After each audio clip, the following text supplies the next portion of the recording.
Meaning of jungle. Jungle.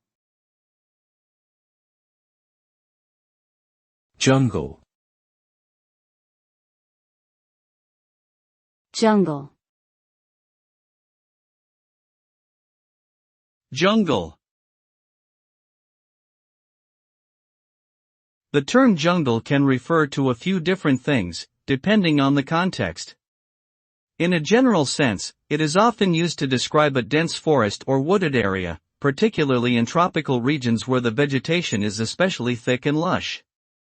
It may also be used metaphorically to describe a place that is wild, untamed, or difficult to navigate, such as a chaotic urban neighborhood or a complex and competitive industry. Additionally, in some contexts, jungle may be used as a derogatory term for a particular ethnic or cultural group, though this usage is widely considered offensive and inappropriate.